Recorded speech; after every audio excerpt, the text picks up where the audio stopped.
प्यारे दोस्तों, दुनिया के मुख्तलिफ मज़ाहिब में से कुछ ऐसे भी हैं जिनके अकायद और रसूमात इंसान को हैरत में डाल देते हैं।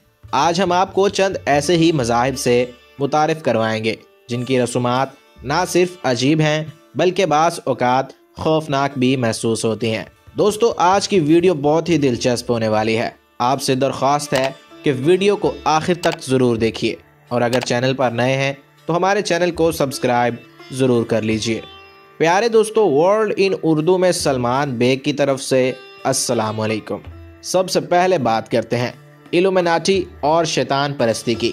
दुनिया के सबसे खौफनाक मजहबी ग्रोहों में शैतान परस्तों का ग्रोह शामिल है जो खुद को इल्यूमिनाटी भी कहते हैं। उनका मानना है कि शैतान बुरा नहीं बल्कि ताकत और आज़ादी की अलामत है। ये लोग रात की तारीकी में खुफिया मकामात पर जमा होते हैं, खास किस्म के लिबास पहनते हैं, नंगे जिस्मों के साथ रक्स करते हैं और जानवरों बल्कि बाज़ रिपोर्ट्स के मुताबिक इंसानों की कुर्बानियां भी देते हैं। इनकी रसूमात में बरहना रक्स, खून का इस्तेमाल और शैतानी इलामात शामिल हैं।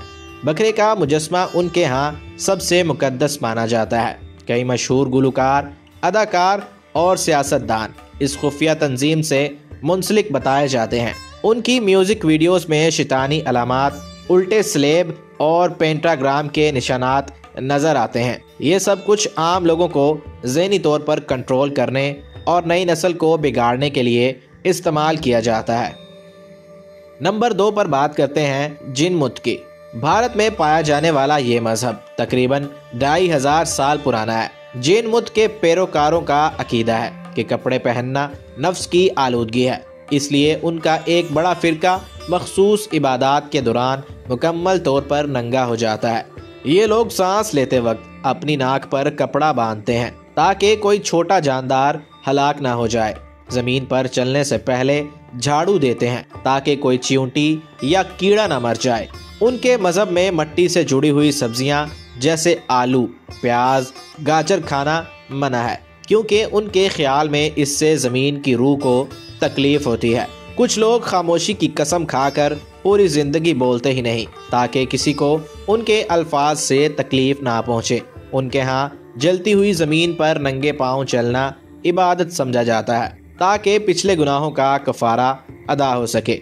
नंबर 3 पर बात करते हैं बुद्ध की। दुनिया में करोड़ों लोग बुद्ध के पैरोकार हैं, खास तौर पर थाईलैंड, बर्मा, चीन और श्रीलंका में। बुद्ध के मानने वाले खुदा को नहीं मानते। उनके मुताबिक कायनात खुद ब खुद वजूद में आई, ना कोई जन्नत है, ना कोई दोज़ख, ना ही कोई आसमानी किताब। कुछ बुद्ध के मानने वाले मरने के बाद अपनी लाश को पहाड़ पर रख देते हैं जहां पर परिंदे आकर गोश्त नोच लेते हैं। उसे रूह को आज़ाद करने का जरिया समझा जाता है। बुद्ध के मानने वाले खुद को अमन का मजहब कहते हैं, लेकिन हकीकत यह है कि बर्मा में उन्हें मुसलमानों के कत्ले आम में शरीक पाया गया। इस मजहब में मुर्दों को जलाया जाता है और हासिल होने वाली राख पानी में घोलकर पी ली जाती है। बाज़ कबीलों में राख से बिस्किट तक बनाए जाते हैं जो उनके नज़दीक मोहब्बत और अकीदत की अलामत है। नंबर 4, हिंदू मत कदीम तरीन मज़ाहिब में से एक है जिसकी बुनियाद तकरीबन 4000 साल पहले रखी गई। बुद्ध में 33 करोड़ से ज़ायद देवी देवताओं को माना जाता है। औरत को देवी का दर्जा दिया जाता है जैसे दरगाह, लक्ष्मी, सरस्वती, मगर अमली तौर पर औरत जुल्म और सितम का शिकार है। हिंदू मंदिरों में अजीबो गरीब रसूमात अदा की जाती हैं। कहीं पत्थरों की पूजा की जाती है, कहीं जानवरों की कुर्बानियां दी जाती हैं। वाराणसी को मुकद्दस शहर माना जाता है जहां लोग गंगा नदी में नहाकर अपने गुनाह धोते हैं।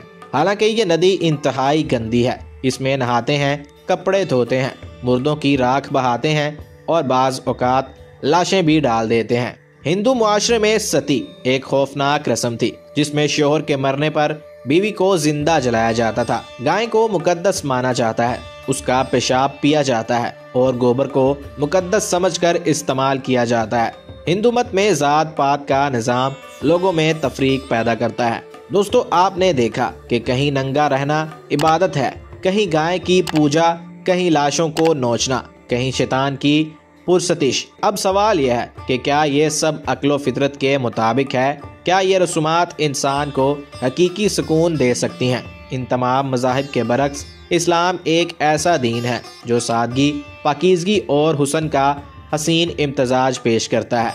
इस्लाम में इंसान को अशरफुल मखलूक़ात का दर्जा दिया गया है। इस्लाम हमें एतदाल, सफाई, बाहमी हकूक़ और रहमो करम की तालीम देता है। यही वो दीन है जो इंसान को बंदगी के असल मकसद से जोड़ता है और दुनिया और आखिरत में कामयाबी की ज़मानत देता है। दोस्तों, अल्लाह का शुक्र अदा करें कि उसने हमें मुसलमान घराने में पैदा किया और हम रसूल अल्लाह सल्लल्लाहु अलैहि वसल्लम के उम्मती हैं। दोस्तों, अगर आपको ये वीडियो पसंद आई हो तो वीडियो को लाइक ज़रूर कर दीजिएगा और हमारे चैनल वर्ल्ड इन उर्दू को सब्सक्राइब ज़रूर कर दीजिए।